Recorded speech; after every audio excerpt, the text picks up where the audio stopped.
Can I switch between chanting different holy names?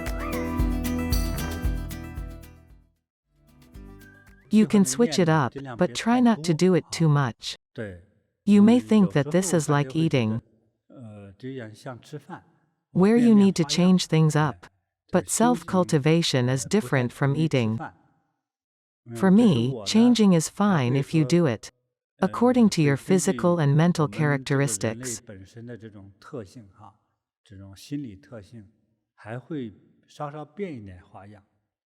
You can chant the holy names of the medicine Buddha, Guanyin Bodhisattva or Sakyamuni Buddha, it's fine. Usually, we recommend sticking to one and not switching frequently. However, switching when appropriate also has its own benefits. For example, it can make chanting more interesting or make it easier for you to stay focused. This is fine. Just don't do it too often. Too much switching will create a lot of confusion for you. So don't change it too many times. It's better to stay focused.